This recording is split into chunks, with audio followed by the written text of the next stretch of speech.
Good morning student, this will be my last video of this chapter. Let's recapture of what we learned till now we learn about the resources, then we relationship between human and resources, then types of resources, resource development, resource planning, resource conservation, and the last video which we saw, that was the resource land as a resource.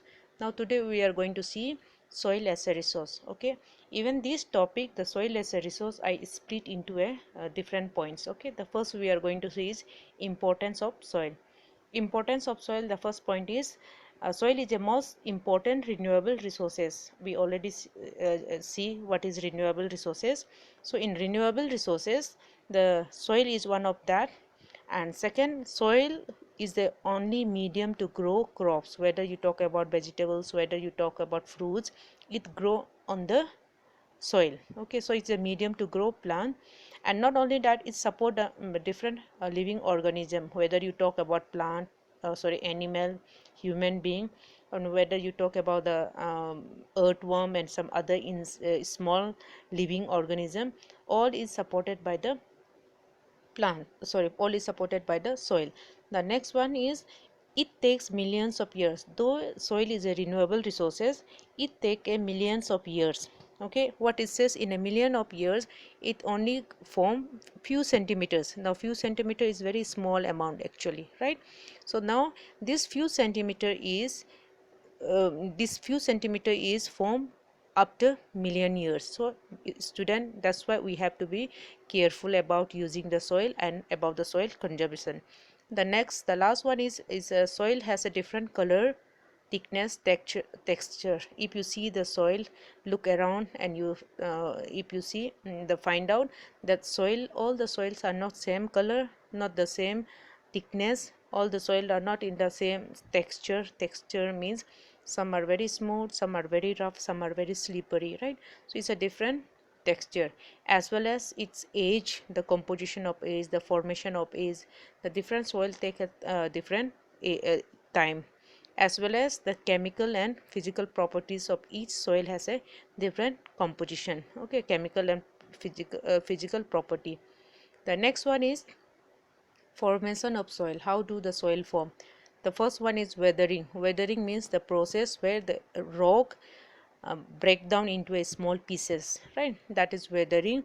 And weathering will not able to take place without the help of climate. Okay, climate, when I talk about climate, is talking about the temperature, it's talking about the season, it talking about the rainfall. Okay, the weathering will not able to take place, this process will be not able to take place without the climate.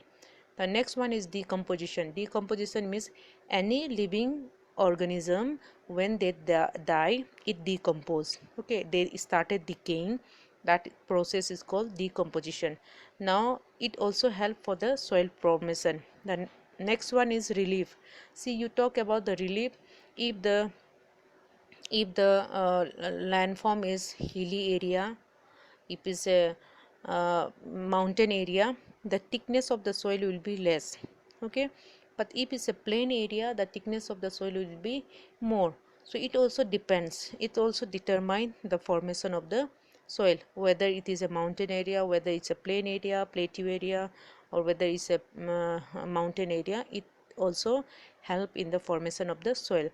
The last one is very important, the time factor. Whether you talk about the weathering, whether you talk about the decomposition, it require a time. Okay, without time the soil will not able to form. So in the soil formation, the last but it's a very important point one is time factor. Okay, time also it determine, time also it help in forming the soil. Next one is types of soil. Look at here student, different types of soil. The first one is alluvial soil. Alluvial soil is among the all the soil, it is the most fertile soil.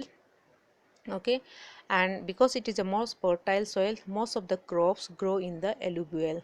Okay, now alluvial soil is divided into two part. Okay, the new alluvial soil is known as a khadar, and the old alluvial soil is known as a bangar. Okay, and basically we found this alluvial soil in the northern plain. Northern plain means Punjab, Haryana, then northern part of Rajasthan, UP, Bihar, West Bengal, Assam, and coastal area. Okay, coastal area is Andhra Pradesh, Tamil Nadu, then Kerala, Karnataka. Okay, the second one is black soil. Black soil is black in color. Basically we found in the Maharashtra, Gujarat, Madhya Pradesh, Karnataka. Okay, it's black in color and it is very good for growing cotton. Okay, cotton from where we make clothes, right?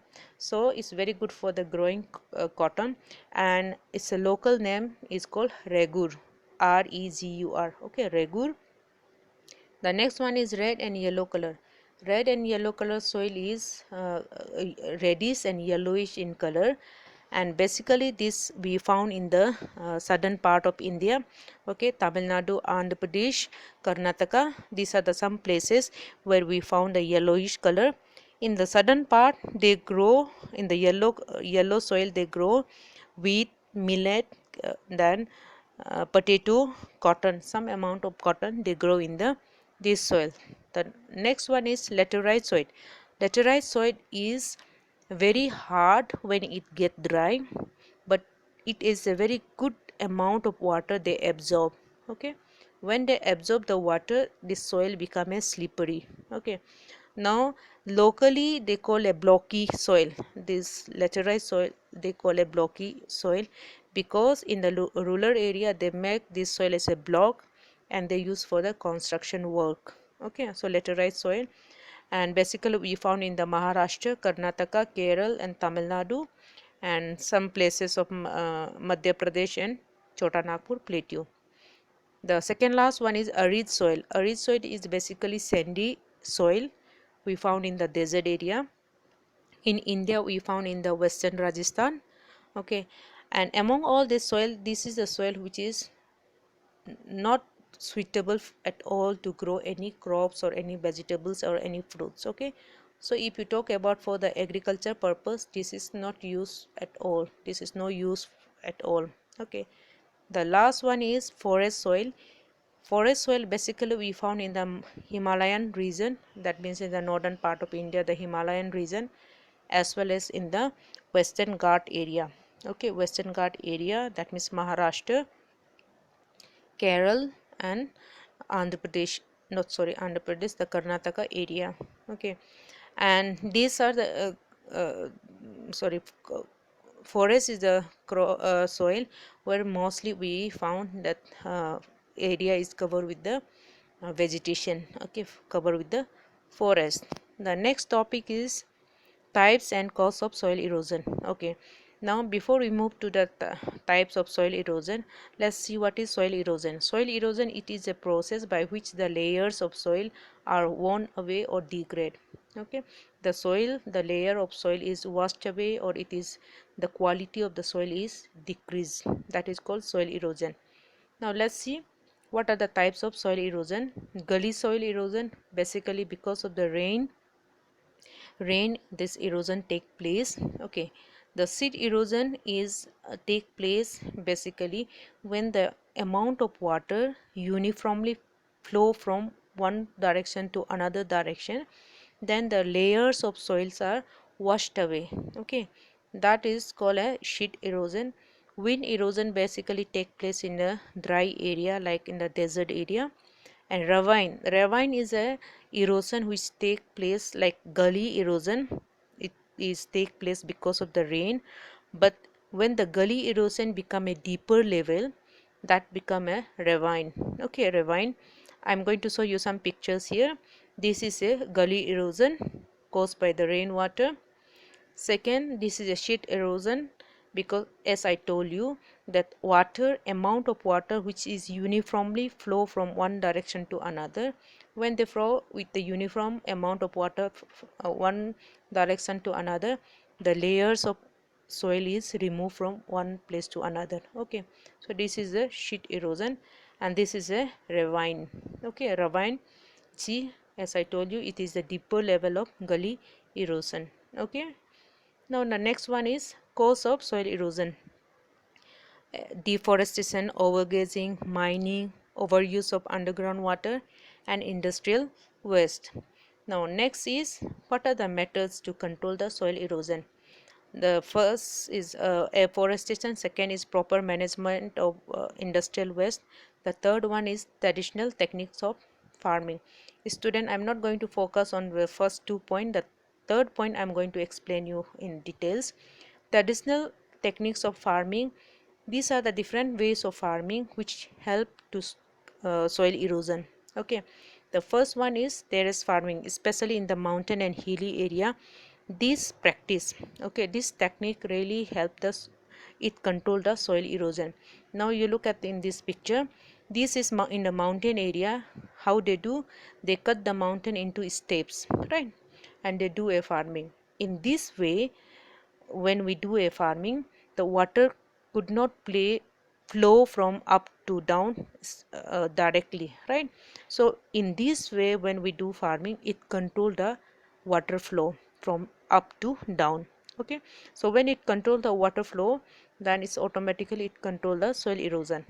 The next one is shelter wealth. Shelter wealth is basically practiced in the windy area, in the plain, windy and the plain area.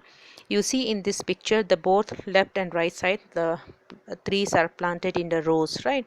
So when we plant trees in the rows in the line, it control the wind direction. Okay, when it control the wind direction, it control the soil erosion.